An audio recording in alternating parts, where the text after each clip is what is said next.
Buenas tardes, doctor. Hola, doctor, bien. Doctor, bien. ¿Usted? Bien, bien, gracias. Ok, a ver, denme un segundo. Opciones de reunión. No. Qué bueno que se encuentra bien. ¿Qué? ¿Qué?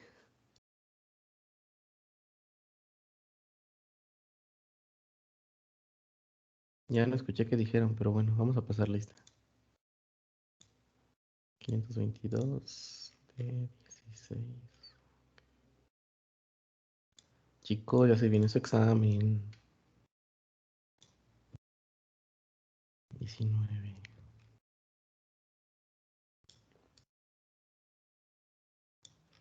Ok. Abdiel. Ese es el otro grupo. Ah, cabrón, a ver. Ah, es cierto. Alexia.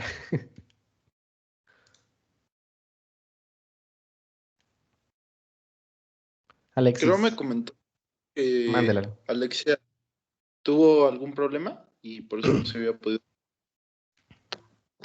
Bueno, está bien. Alexis. Buenas tardes, doctor. Presente. Gracias. Alondra. Presente. Naye. Presente. Andy. Presente, doctor. Buenas tardes. Aranza. Presente. Betty. Presente. Belén. Presente, doctor. César. Presente, doctor. César Mendoza. Presente, doctor. David. Aquí, doctor, buena tarde. Lalo, ya habló Lalo. Emma. Aquí, doc, presente. Eli. Presente, doctor. Buenas tardes. Héctor. Presente, doctor. Buenas tardes. Nacho. Presente, doctor. Isaías. Presente. Felipe. Presente, doctor. Hasa. Ahí está Hasa. Presente. Gracias. Naim. Presente, doctor. Nesja. Presente, doctor. Chava. Presente, doctor. Saraí.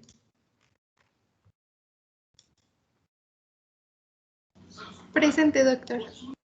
Sharon. Presente, doctor. Buenas tardes. Gracias. Valen. Presente. Vane. Presente. Wendy. Presente. Y Zaira. Presente, doctor. Gracias. Listo, guardamos lista. Y ok, listo. Chicos, ¿hay alguna duda de las clases pasadas?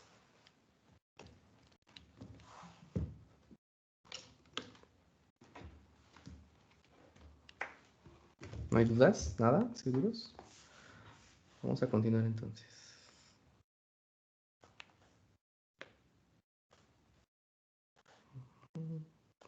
Voy a cambiar de dispositivo.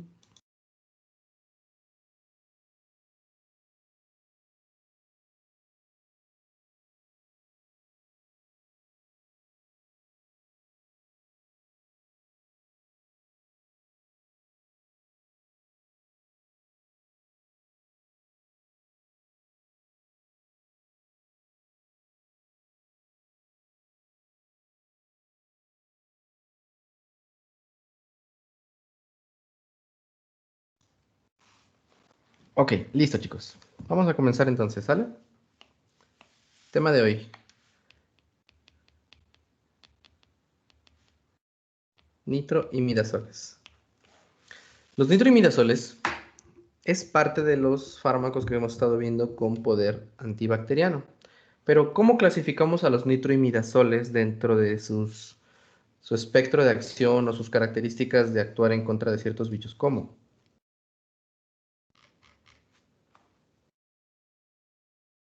¿Cómo los clasificamos? Naye.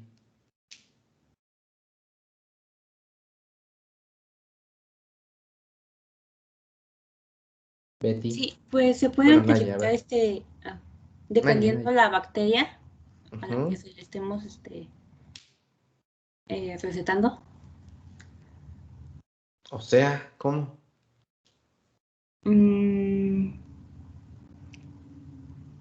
Pues a los que son anaerobios o... Bueno, pues sí. Pero no entiendo tu pregunta. Más bien no entiendo tu respuesta, perdón. Miren, a lo que iba con mi pregunta es que los nitroimidazoles sí son antibióticos. Porque dentro de su espectro podemos utilizarlo en contra de bacterias, es decir, son antibacterianos. Las podemos encontrar, o les podemos encontrar utilidad en contra de amibas. Y también en contra de trofozoitos, unos parásitos.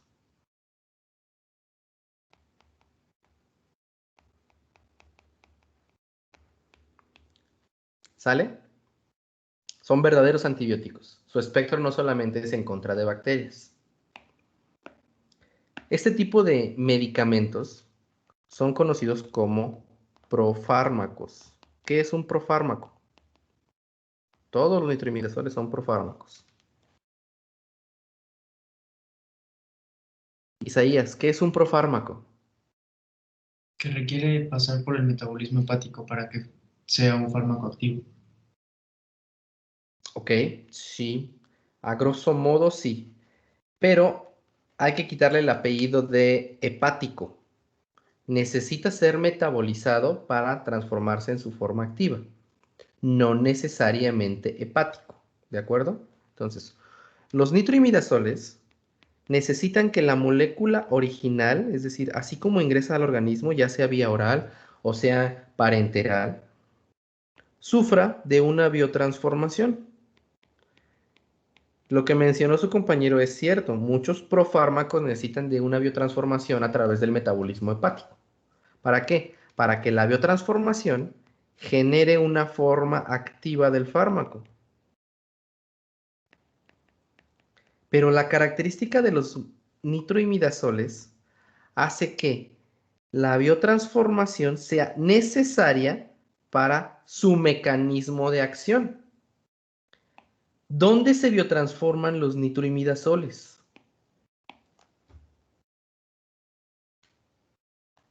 Hasa, ¿dónde se metabolizan los nitroimidazoles? ¿Dónde se biotransforman para hacer un profármaco a un fármaco activo?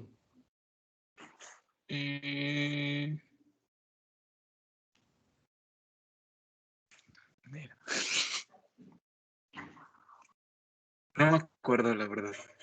Zaira. ¿Es biotransformación hepática? No. ¿Es en el citoplasma? ¿De quién? ¿De mis células? ¿De Sí. mi riñón? ¿De mi hígado? Ah.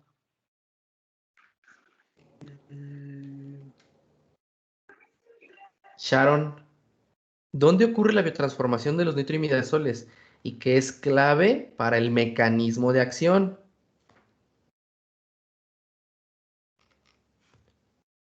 Isaías.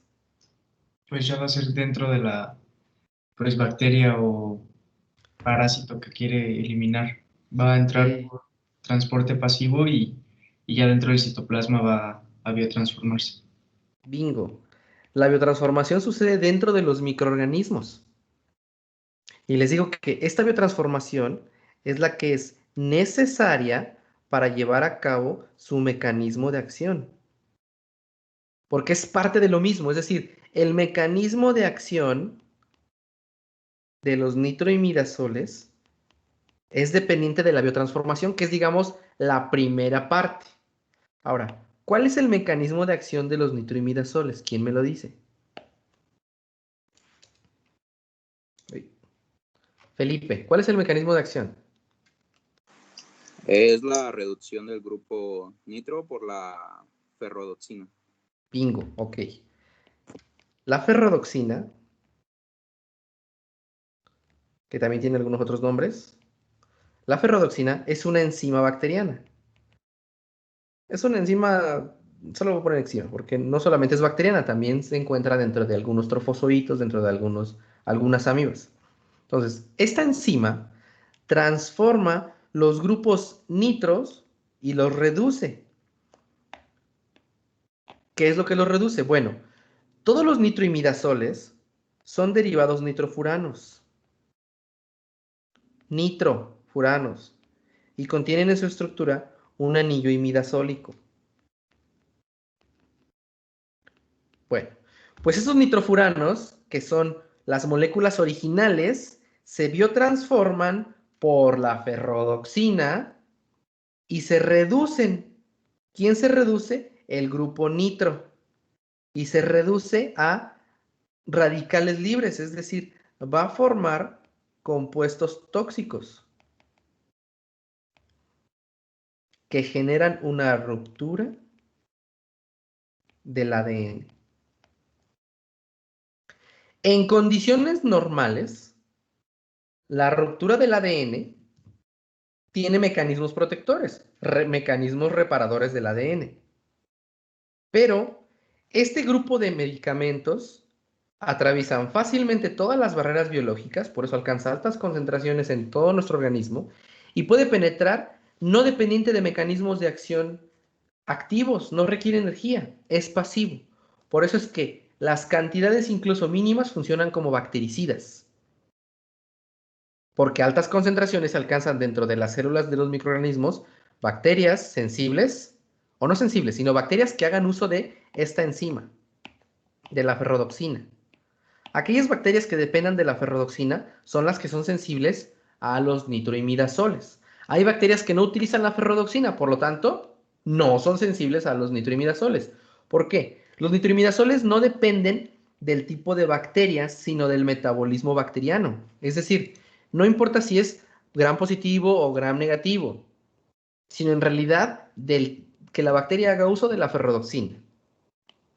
¿De acuerdo? Entonces, los organismos sensibles o el espectro de acción depende de que esa bacteria tenga metabolismo por ese tipo de compuestos. ¿Sí quedó claro eso, chicos? Sí. Sí. Entonces, ¿cuál es el espectro de acción? Bacterias. ¿A qué bacterias es efectivo los nitroimidazoles? ¿A cuáles? Menciónenmelas. ¿A Fusobacterium? Levantando la mano. Oh, perdón.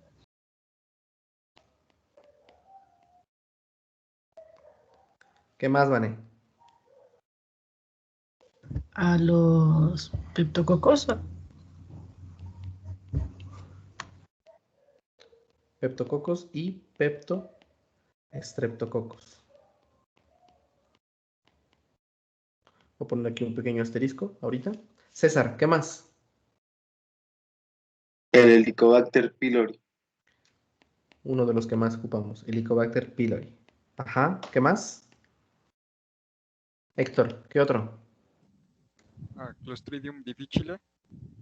Clostridium difficile. ¿Qué otro, Héctor? ¿Qué otro Clostridium? Perfringens. Perfringens. Hasa, ¿qué otras bacterias?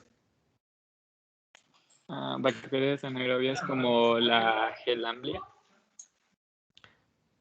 Te voy a dar un coscorrón. Para empezar, ¿qué es la Gelamblia?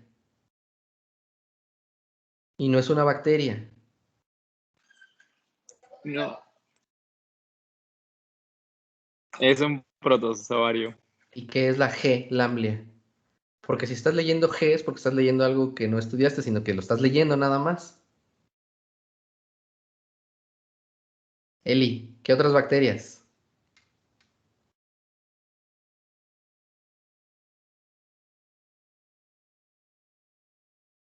Entamoeba histolítica. Bacterias. Ya llevaron microbiología, ¿no? Ya saben la diferencia entre una bacteria y una amiba.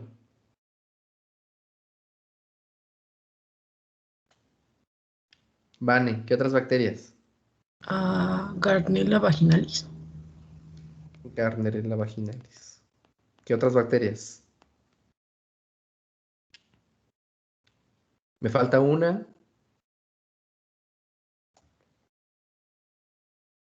Lalo. No, ya, es que iba a decir esa que dijo Vane, pero no ya. Bueno, a ver. Eli, ¿dejaste la manita arriba o quieres seguir participando? Ah, no, la dejé arriba. Vane, ¿qué otra? Me falta una bacteria. Que no es muy común, pues, pero también es parte de las que utilizan esta vía metabólica de la ferredoxina.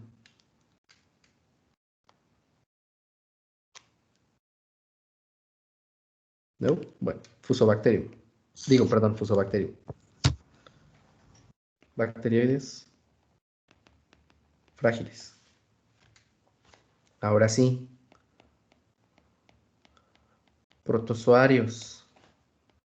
¿A qué protozoarios son sensibles, Wendy? Entamoeba histolítica. ¿Qué otra? Giardia. ¿Cuál, perdón? Es que no escuché. La Giardia. Giardia, ahora sí. Giardia lamblia. Duodenales o intestinales. Le decía yo hace ratito a sus otros compañeros que las denominaciones han cambiado a veces cada cierta cantidad de años y no sé actualmente cuál es la denominación actual, si es Giardia duodenalis, intestinalis o lamblia. ¿Qué otra, Vane? ¿Qué otro trofozoario? Tricomona Trofozoito. vaginalis. Tricomona vaginalis. Bacterium coli, algo así. ¿Cómo? Bacterium coli. Balantidium coli. Voy a poner el nombre completo porque si no se van a confundir. Balantidium.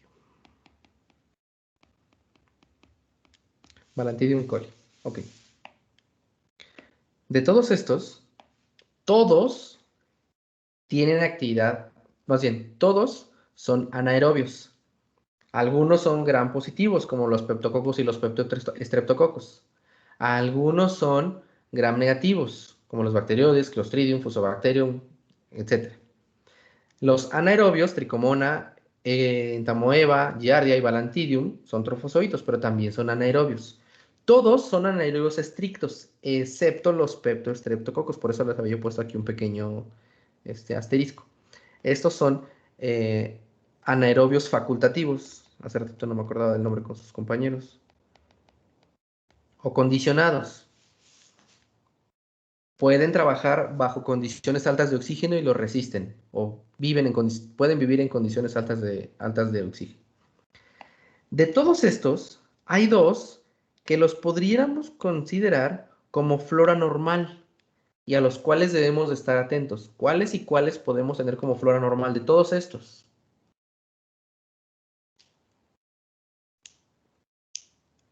H. pylori. ¿Cuál es el H. pylori? Helicobacter. Ajá. Ese.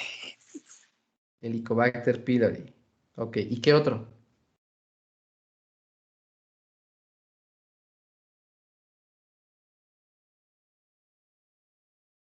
¿Qué otro de estos bichos también pudiera ser? El Clostridium difficile. Clostridium difficile. Bien. Clostridium difficile es un tipo de bicho anaerobio que es parte de nuestra flora normal. Parte de nosotros. ¿Sale? Y el problema es que cuando nosotros brindamos terapias antibióticas prolongadas por largo tiempo, podemos modificar tanto la flora bacteriana y el Clostridium sigue sobreviviendo. Es flora normal, saprófito. El problema es que puede tener una explosión en cuanto a su crecimiento de colonias tan grande que puede invadir la mucosa y comportarse como patógeno. y nos genera una enfermedad que se conoce como... ¿Cómo se llama esa enfermedad? Y que ustedes deben de estar atentos a cualquier paciente que haya recibido por amplio tiempo antibióticos, con síntomas intestinales como sangrado, dolor, tenesmo, pujo, diarrea. ¿Es la colitis pseudomembranosa? Colitis pseudomembranosa. Bingo. La colitis pseudomembranosa es una entidad, chicos, asociada al crecimiento de Clostridium difficile y todavía más asociada a cierto grupo de antibióticos que puede barrer con casi toda la flora, excepto con Clostridium. Y debemos de sospecharlo. ¿Sale? Ahora, todos estos bichos, todos estos, han desarrollado mecanismos de resistencia a los nitroimidazoles. Se describieron primero en Helicobacter pylori. ¿Cuáles son los dos mecanismos por los cuales alguno de estos bichos ha desarrollado resistencia a los nitroimidazoles? Y tiene que ver con sus mecanismos de acción. Nesja, ¿cuáles son los mecanismos de acción? Perdón, los mecanismos de resistencia. Sí, pues se puede modificar la ferrodoxina. Ok, uno. Y otra era que aumenta los lipopolisacáridos. Ujú. Voy, déjame acabo con esto. Ok, entonces, han modificado la ferrodoxina. ¿Sale? Han disminuido la capacidad de la propia enzima de reducir el grupo nitro. Entonces, al no haber tantos grupos nitro, no hay tantos radicales libres, el ADN se sigue dañando, pero los mecanismos de reparación del ADN siguen estando presentes y son capaces de reparar el ADN tanto como se está dañando. En estas bacterias que se ha encontrado la resistencia por este mecanismo, los nitroimidazoles han perdido la capacidad de ser bactericidas, pero mantienen la capacidad de ser bacteriostáticos. Porque existe, digamos, un equilibrio entre el ADN que estoy dañando y el ADN que la bacteria o el trofozoito está reparando. ¿Sale? Y el segundo mecanismo que menciona su compañera es porque las bacterias han aumentado la cantidad de lipopolisacáridos de hierro de reducido en su pared bacteriana. Entonces, esto ha hecho que haya una reducción de la difusión pasiva.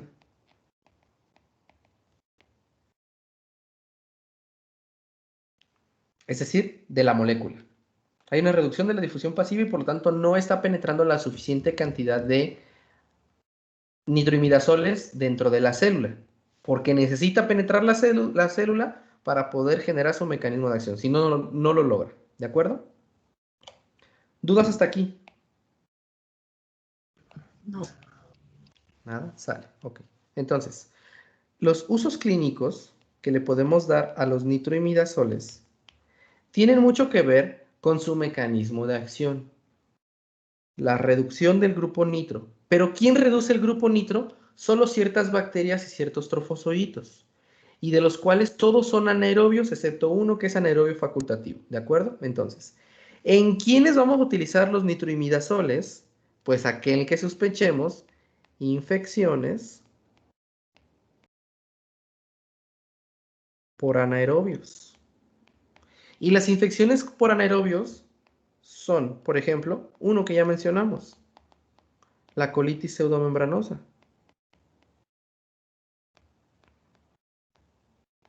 Crecimiento acelerado e incontrolable de Clostridium difficile.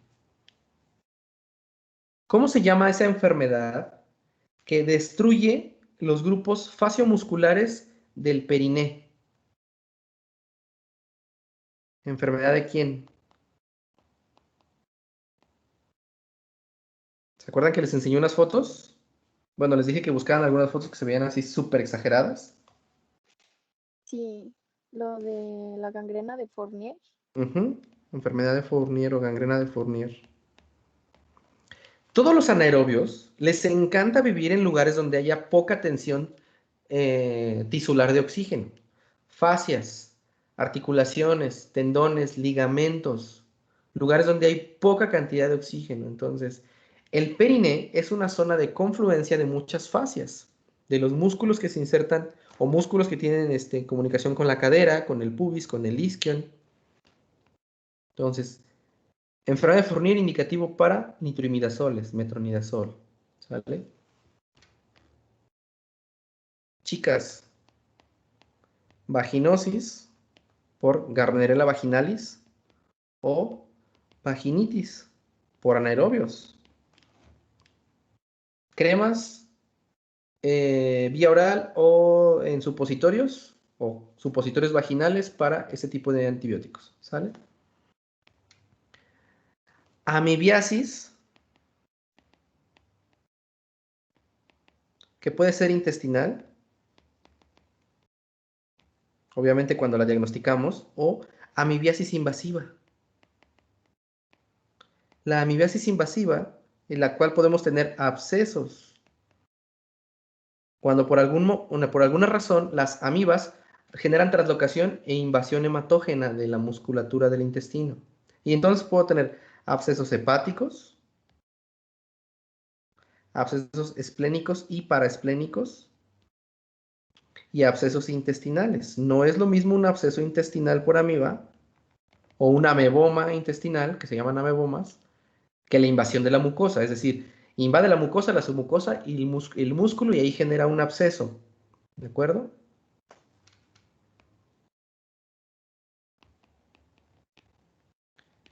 Yardiasis. Aquel niño que vive en zonas rurales donde todavía hay personas que defecan al aire libre, poca sanitización de los espacios, que no crece. ¿Por qué? Porque está desnutrido, que tiene pujo, tenesmo, cólico intestinal, dolor, diarrea de repetición, diarrea crónica, y que puede llegar a tener sangrado, hematoquesia o melena, hay que sospechar giardia. Y la giardia es muy sensible al tratamiento con metronidazol. ¿Sale? No es el único antiparasitario, pero giardiasis sensible a metronidazol. ¿Sale? Infecciones de transmisión sexual. Tricomoniasis. La tricomona, si no hacen un adecuado uso del condón, se puede seguir contagiando, porque pueden tener alteraciones de la base del pene o de los labios mayores, que obviamente no siempre están protegidos por el uso de condón. ¿Sale? Entonces, tricomoniasis sensible, tricomona vaginalis, al uso de nitroimidazoles. ¿Sale? Y por último, pero no menos importante, ¿quién más? ¿Quién más de todos estos bichos es sensible a los nitroimidazoles? Ya como entidad clínica. Helicobacter. Bingo. Entonces, esquemas de erradicación de Helicobacter pylori. Jamás en monoterapia, porque hay mucha resistencia ya de Helicobacter pylori. Entonces, la erradicación por Helicobacter pylori, cuando vamos a hacer uso de los nitroimidazoles, es porque ya no nos funcionó o tengo alguna contraindicación absoluta para el uso de la triple terapia cuando queremos erradicar Helicobacter pylori. ¿Cuál es la triple terapia, chicos? ¿Cuáles son los 3 grupos de medicamentos que debo utilizar para erradicar Helicobacter pylori como primera instancia?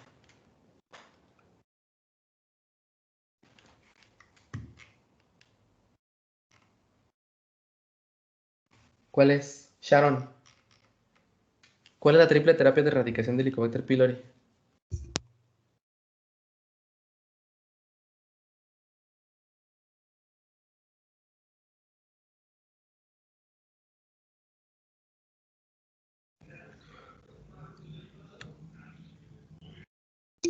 Felipe.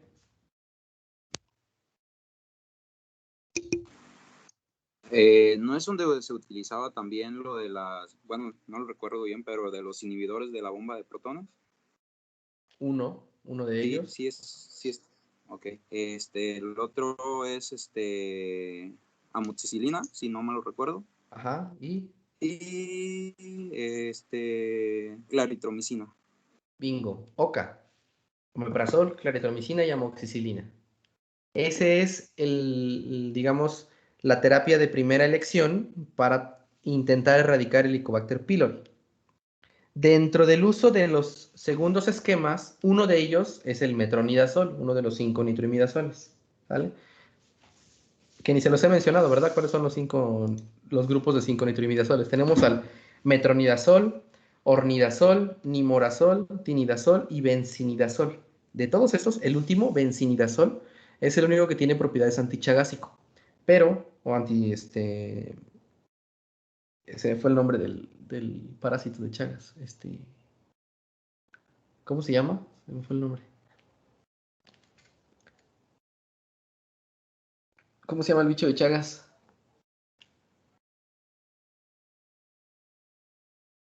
¿Recuerdan cómo se llama? Se me fue el nombre. Trypanosoma cruzi. Tripanosomiasis, la tripanosomiasis. Entonces, el benzinidazol es uno de los que también tiene actividad en contra de Trypanosoma cruzi.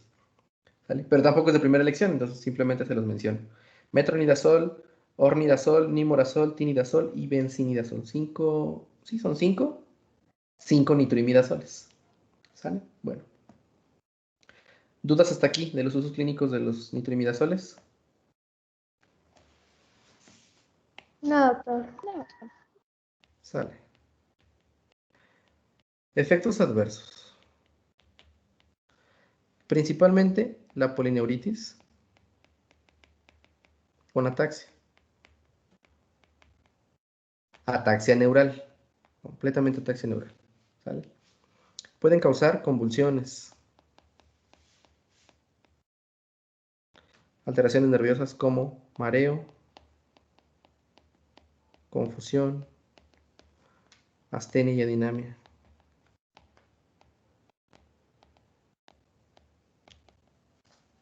Insomnio.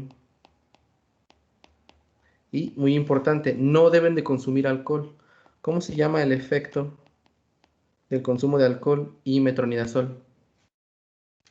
¿Por qué fármaco?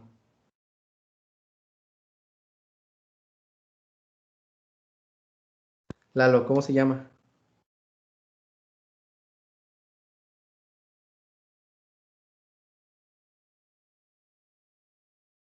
Hasa. Es sobre el efecto antabús, ¿no? Efecto antabús. Similar al provocado por el disulfiram. Entonces, no deben de consumir alcohol. Vane, ¿qué pasó? No, yo quería decir eso. Bueno, ya lo dijeron, ¿sale? Efectos hematológicos. Trombocitopenia. Leucopenia. Transitorias, y la verdad es que son leves, entonces nada de qué preocuparnos con ellos. ¿Vale? Y efectos gastrointestinales. Náusea. Vómito. Los pacientes siempre refieren un sabor metálico. ¿Alguno de ustedes ha probado el metronidazol cuando se toman una tableta o algo así? Verdaderamente sabe así a fierro, literal así, hierro. Diarrea. Y efecto grave, aunque no tan común, glositis inflamatoria y pancreatitis. Siempre el uso de 5 nitroimidazoles eleva enzimas pancreáticas, que no es igual a pancreatitis, pero sí puede llegar a causar pancreatitis. ¿Vale? Y si una mujer embarazada tiene un indicativo de el uso de nitroimidazoles, ¿se los puedo dar? En el primer trimestre no. Ok, entonces, contraindicado. ¿Por qué?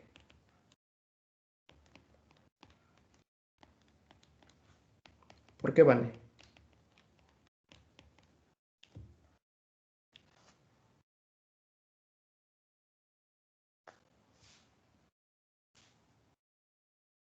Héctor. Por alteraciones congénitas. Sí, puede generar alteraciones del desarrollo. Héctor, ¿qué querías mencionar, Héctor? No. Bueno, yo iba a decir que porque como se difunden muy fácilmente, podrían atravesar la barrera placentaria. Correcto. Sí, atraviesan muy fácil la barrera placentaria. Nesja. Iba a decir eso mismo. Vale. ¿Y en la lactancia los puedo dar?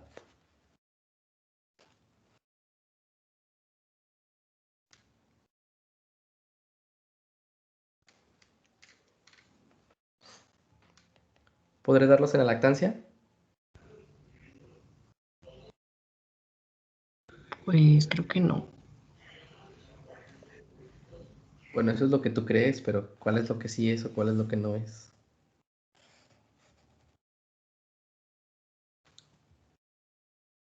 Nope. Bueno, en la lactancia están no recomendados, porque también se encuentran altas concentraciones en la leche materna. ¿Qué le va a pasar al bebé? Pues lo único que podría pasarle es que genere alteraciones de la propia flora bacteriana que está adquiriendo. ¿Por qué dicen no recomendados? Porque si la mamá tiene un indicativo absoluto del uso de nitroimidazoles, bueno, tendré que darle nitroimidazoles. Y al bebé tendré que suspender la lactancia materna mientras la mamá esté con el tratamiento. Pero idealmente no se recomiendan.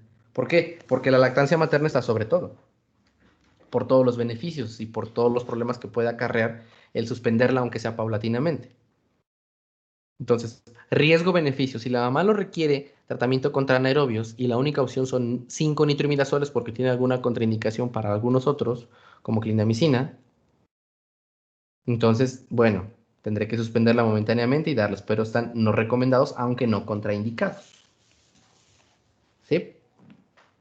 ¿Quedó claro, chicos, hasta aquí?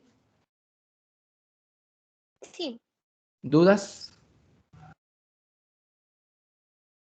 Parece que no. ¿No? Sale. Bueno, ok. Son las 5:20. Los veo aquí 5:40 para continuar con aminoglucósidos. ¿Sales? Tómense un break chiquito.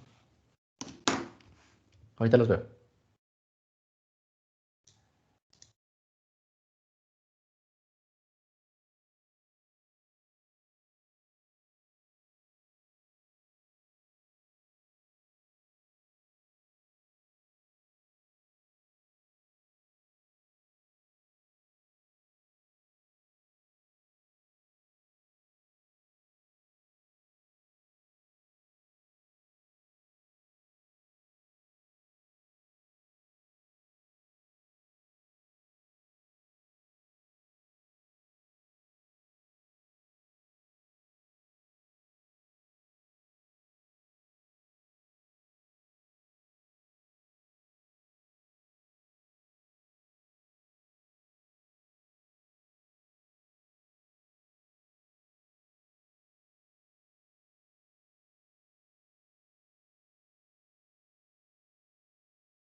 ¿Listo, chicos?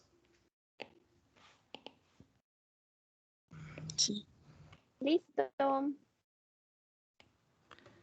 Perdonen, me quedé embobadísimo leyendo una cosa en internet y no me había dado cuenta a tiempo de la hora. Ok, entonces.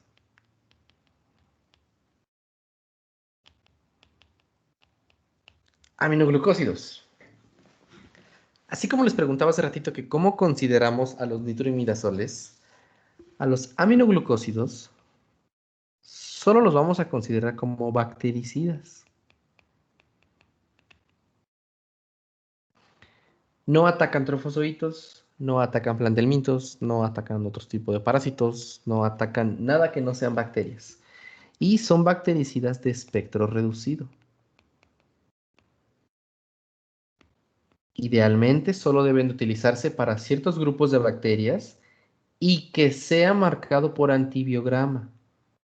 No deberíamos utilizarlo como primera línea para ningún tipo de infección, porque su espectro es reducido y obviamente pues existe la posibilidad de generar resistencias bacterianas. ¿Cuál es el mecanismo de acción de los aminoglucósidos? ¿Cuál es, Héctor? Bueno, ahí primero es que básicamente leí que son el mecanismo de acción es contra los gram negativos nada más, o bueno, en la mayoría.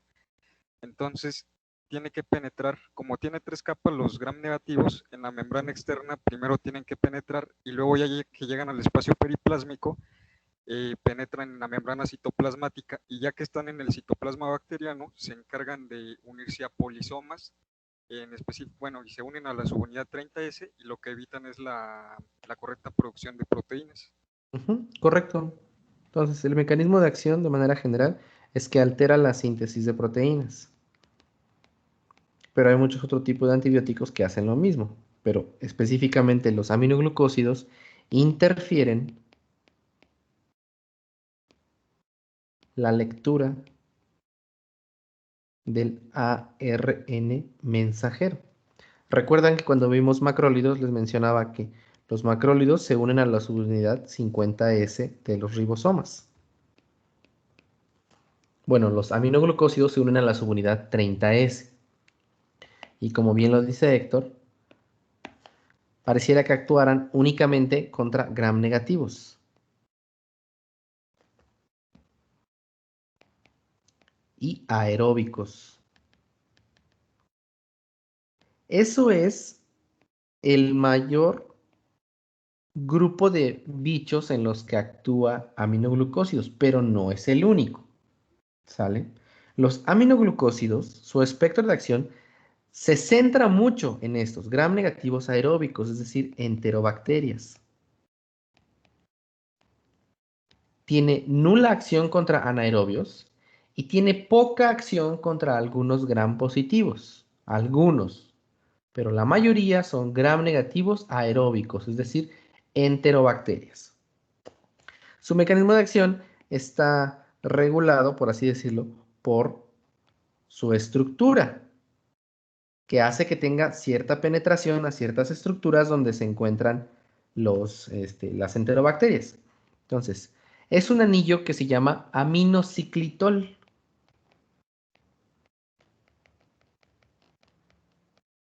Al cual se le pueden sumar azúcares u oxiazúcares. Por eso se llaman aminoglucósidos. Glucósidos. ¿De acuerdo? Ok, ahora. ¿Cuál es el espectro de los aminoglucósidos? Si ya les dije que son espectro. Si ya les dije que son, perdón, si ya les dije que son exclusivas para enterobacterias. ¿Cuáles, Vane? Enterococcus fecalis. Enterococcus fecalis. Algunos enterococcus, son pocos, la verdad, a los que les puede llegar a pegar, pero sí. Porque esos son cocos gram positivos. ¿Qué enterobacterias son comunes, pues?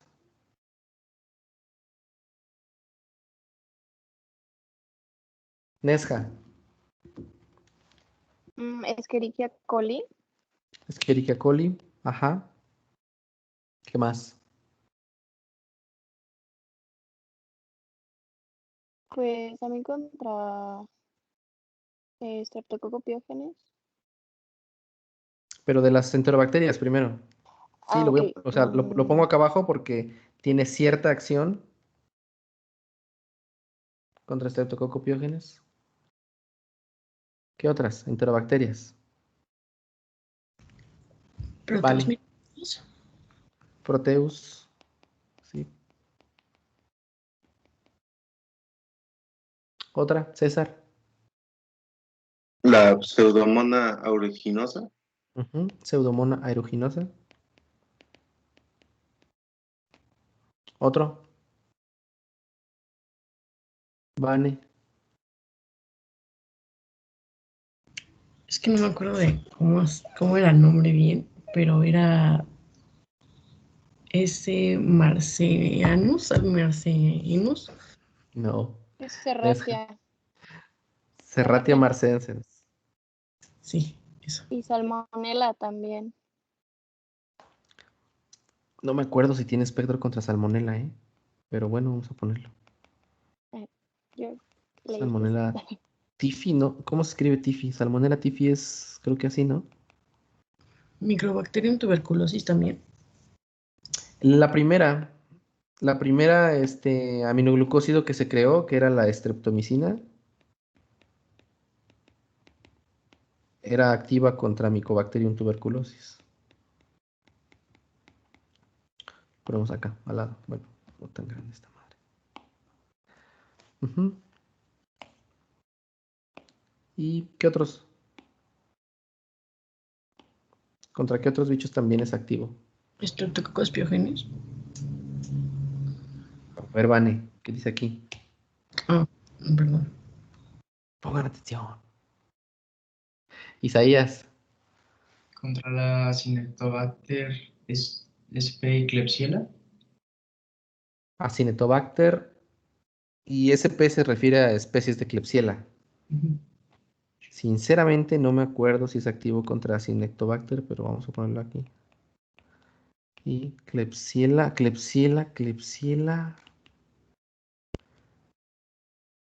No me acuerdo también si es activa o no contra Klebsiella o contra Acinetobacter. Bueno, ¿qué otros? ¿Contra qué más es activo? Vane. Streptococcus aureus. Algunas clases, algunas especies de Streptococcus aureus y viridians. Nesja. Iba a decir ese otro streptococo, pero... Perdón. Está bien. Alondra.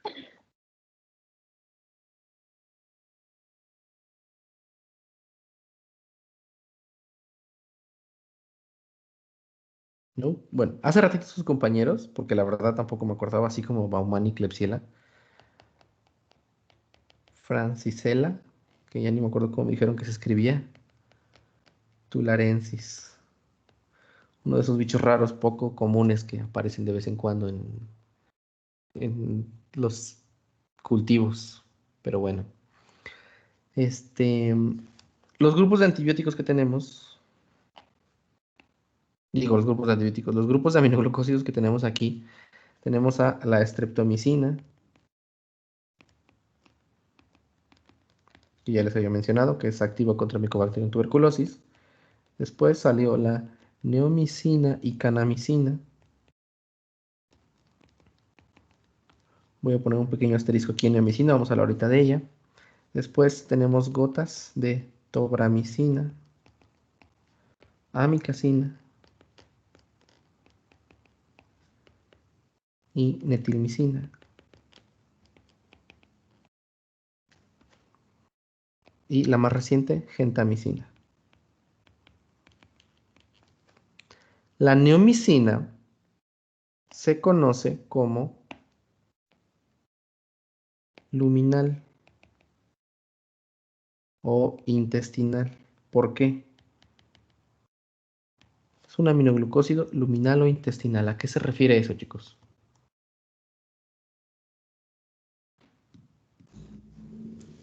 Que no se va a absorber. Vientos. No se absorbe. No tiene absorción intestinal. Siempre y cuando el intestino esté íntegro, no esté dañado por alguna XY situación. Por lo tanto, es útil para tratar infecciones o como antiséptico intestinal porque solo es activo en contra de esas bacterias y no se absorbe. Porque desafortunadamente neomicina es muy tóxica. Y eso me lleva a hablar de los efectos adversos.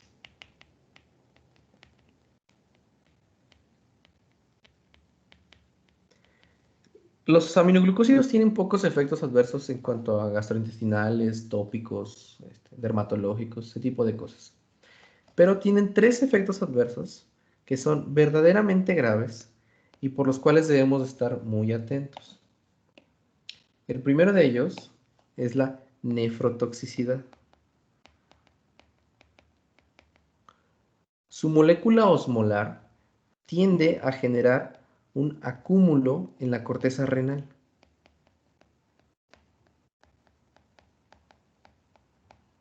Específicamente en la membrana basal de las células que recubren los túbulos proximales. Y eso genera una alteración de la reabsorción de ciertas sustancias con acúmulo de ellas y también puede generar fenómenos de obstrucción postglomerular. Entonces, los pacientes se comportan como una insuficiencia renal postrenal sin haber salido del riñón, sin haber generado una obstrucción de los túbulos colectores, sin haber generado una obstrucción de las pelvis renales, de los ureteros, de la vejiga, etcétera, etcétera. Este tipo de alteraciones nefrotóxicas deben ustedes de tener en cuenta que cualquier paciente susceptible a generar una nefropatía como los diabéticos, como los hipertensos, como los pacientes monorrenos, los pacientes que hayan tenido choque, que hayan tenido hipotensión, que hayan tenido hemorragias, son susceptibles a daño renal. Entonces, tengan cuidado de utilizar los aminoglucósidos. No con la primera dosis voy a dejar a un paciente con daño renal, pero las dosis altas, que a veces son necesarias, es decir, a veces yo tomo un hemocultivo y resulta que el bicho solo es sensible a amicacina. Y por la gravedad de la infección o por la gravedad de la situación, tengo que utilizar dosis altas de amicacina. Bueno, debo estar atento a que puedo generar daño renal en el paciente que tiene esto y que resulta que es diabético o que es hipertenso o que ya tiene cierto grado de enfermedad renal crónica por el acúmulo en la corteza renal de la molécula de los aminoglucósidos. ¿De acuerdo? Ahora, la segunda es la ototoxicidad. Y esta es por daño neuronal, literal. Y el daño neuronal va a estar colocado, o más bien va a estar desarrollado en 2 lugares, tanto en la parte vestibular como en la parte coclear. Recuerden que el octavo par craneal, el vestíbulo coclear, brinda doble tipo de información exteroceptiva hacia el cerebro. Uno, la parte auditiva, es decir, la parte coclear, la audición. Chicos, ¿cuál es el ion intracelular más importante en el cuerpo humano?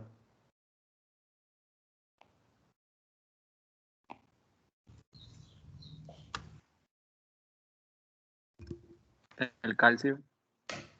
No. El potasio. Intracelular, el potasio. Intracelular es el potasio, exacto.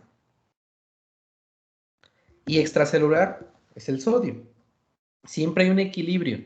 El potasio quiere estar saliendo y la célula lo tiene que estar metiendo. El sodio se quiere estar metiendo y la célula lo tiene que estar sacando por mecanismos activos. Bueno, en la parte de la cóclea, donde se encuentran esas células especializadas en recibir o en percibir los movimientos que ya se transmitieron a través de la cadena osicular de los huesecillos, donde se encuentra la membrana oval o la ventana oval, es al revés. En ese líquido, en esa endolinfa que se encuentra en la cóclea, el ion extracelular más importante es el potasio. Porque esas células especializadas en recibir vibraciones son neuronas. Son cuerpos neuronales que extienden sus axones a través del octavo par. Entonces, los aminoglucósidos tienden a acumularse en la membrana de esas neuronas y alteran la capacidad de la movilización de los iones. Entonces, el potasio y el sodio, en las concentraciones invertidas dentro de esas células, se vuelven tóxicos. Genera una alteración de la electroneutralidad de la membrana, porque aquí el potasio es el que se quiere estar metiendo y la célula lo está sacando. Y el sodio se quiere estar saliendo y la célula lo tiene que estar metiendo. Entonces, se altera este intercambio iónico y las neuronas se pueden morir. Y el problema es que, ¿qué creen? Que esas neuronas no se regeneran. Entonces, la pérdida auditiva casi siempre es permanente. Es decir, el porcentaje de pérdida auditiva por abuso de aminoglucósidos ya no se recupera. Es muy poco lo que llegase a recuperar. ¿Qué pasa con la parte vestibular? La ataxia vestibular, es decir, que es periférica, que no tiene nada que ver con daño cerebeloso, sucede también por lo mismo. La molécula de los aminoglucósidos, al tener altas concentraciones de azúcar no metabolizable o no escindible de su molécula, se acumula alrededor y en las células que identifican el movimiento de los otolitos en esos canalículos semicirculares. ¿Se acuerdan que tenemos donde se une el vestíbulo? Por un lado tenemos la cóclea y por otro lado los canalículos semicirculares. Y ahí se encuentra el utrículo y el sáculo. Entonces, esa comunicación de cómo se mueven los otolitos se ve alterada y los pacientes pueden tener ototoxicidad con ataxia vestibular. Se marean con los cambios de movimiento porque los otolitos no pueden moverse tan rápidos como se mueve la cabeza de los pacientes. ¿Dudas de esto? No. ¿No? Sale. Y lo último, que pueden generar parálisis neuromuscular. Es un mecanismo bien interesante. ¿Cómo es que funciona la placa neuromuscular? Así a grandes rasgos, ¿cómo funciona la placa neuromuscular, Nesja? Pues se necesita de ingreso de calcio a la célula ¿En para qué célula? que se libere acetilcolina. O sea, a la neurona. Sí.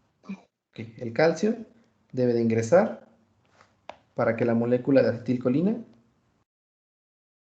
salga y esta molécula de acetilcolina se una a receptores que se encuentran ¿dónde? Pues en el músculo, ¿no? Y para que aquí el calcio ingrese y genere los mecanismos contráctiles. Ok, ese es a grandes rasgos la placa neuromuscular. ¿Qué pasa con los aminoglucósidos? ¿Por qué se puede generar parálisis neuromuscular? ¿Por qué? Porque va a disminuir la acetilcolina, bueno, la liberación. ¿Cómo es que disminuye la liberación de acetilcolina? Porque no va a entrar tanto calcio. No, porque no interfiere con el ingreso de calcio, sino en otra parte. ¿Cómo es que se disminuye la liberación de acetilcolina? Porque se hace lo correcto, o sea, eso es lo que sucede. Okay. Botón presináptico. En el botón presináptico tenemos vesículas. Y en las vesículas se encuentra contenida la acetilcolina. Pero para que esta acetilcolina se libere, la vesícula tuvo que haberse fusionado, ¿con quién? Con la membrana. Para que esto suceda, tuvo que haber llegado primero el impulso eléctrico. Haber llegado en todo el trayecto del axón hasta acá, ¿no? Y aquí, acuérdense cuando vimos sistema nervioso, existen algunos canales de calcio, que son ionóforos de calcio. activados por voltaje. Cuando el voltaje llega a estos, se abren. ¿Para qué? Para que ingrese calcio. Y el calcio, la molécula de calcio, una vez que ingresa, se pega a las vesículas presinápticas. El pegarse a las vesículas presinápticas genera mecanismos contráctiles para que la vesícula se mueva y libere la acetilcolina. Pero los aminoglucósidos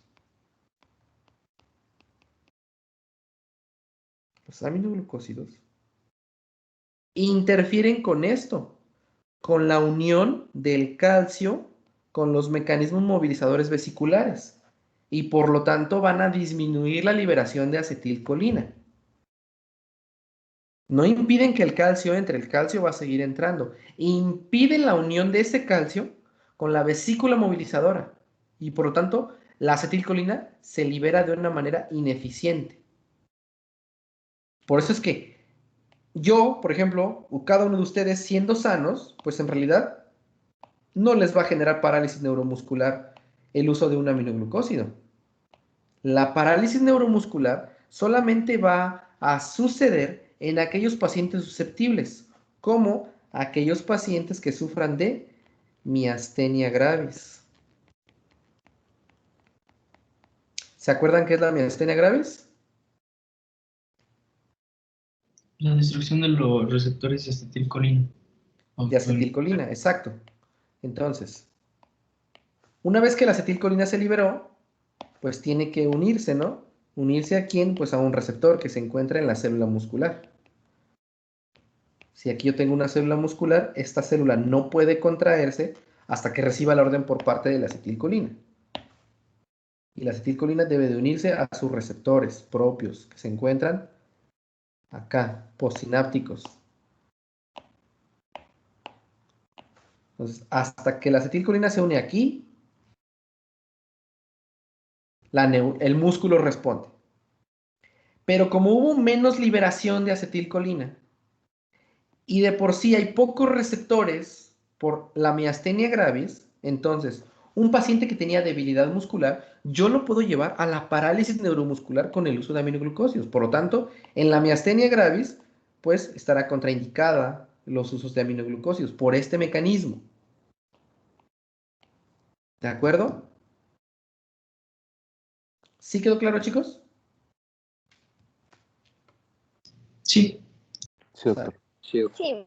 Yo como anestesiólogo debo de tener cuidado cuando recibo a un paciente y que esté bajo tratamiento con aminoglucósidos, porque yo le tengo que dar parálisis neuromuscular derivada de rocuronio o becuronio o cisatracurio, etc. Yo sé que esos pacientes van a desarrollar una sensibilidad alta a los relajantes neuromusculares y entonces el paciente se puede quedar relajado por muchísimo más tiempo. Tendré que revertirlo farmacológicamente y no esperar a que el relajante pierda efectividad. ¿Vale? Bueno, entonces tengan cuidado en los pacientes.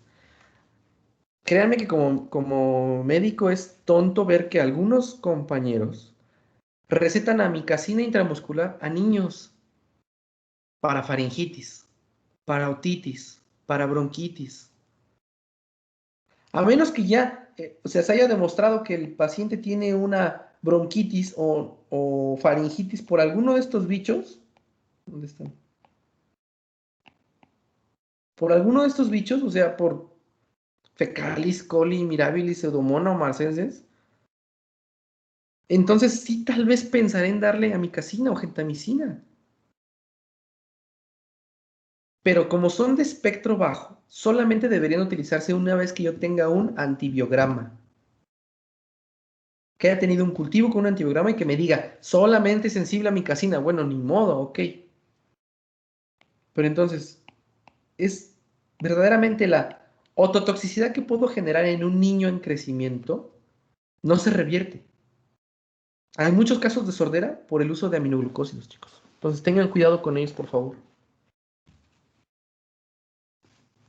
Se reservan para uso prácticamente hospitalario. Eso es lo ideal. Porque aparte son parenterales.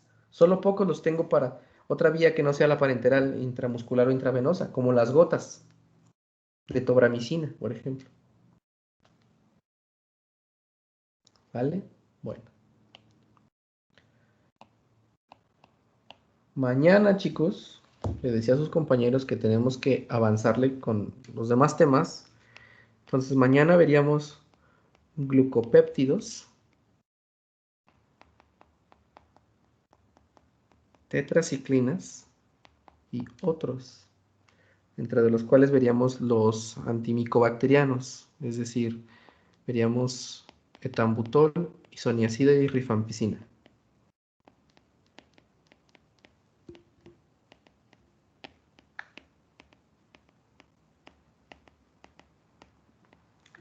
Y con eso acabaríamos ya los temas, chicos, del tercer parcial, porque su examen es el próximo lunes. Entonces vendrían estos, glucopéptidos, tetraciclinas y etambutol, isoniazida y rifampicina, y todos los que ya vimos: betalactámicos, macrólidos, sulfas, quinolonas, nitroimidazoles y aminoglucósidos, y los temas de respiratorio, que sería resfriado común, neumonía, EPOC y asma.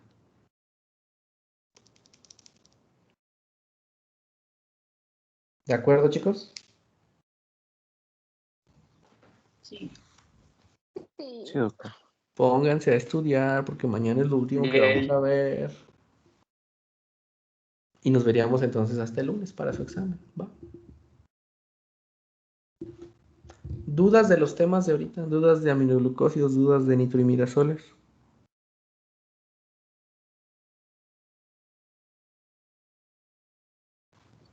No, doctor. ¿No? Sale pues. Pues entonces, ya, nos vemos mañana, chicos. Descansen. Gracias. Gracias, Hasta doctor. luego, doctor. Es igual. Adiós, chicos. Bye bye.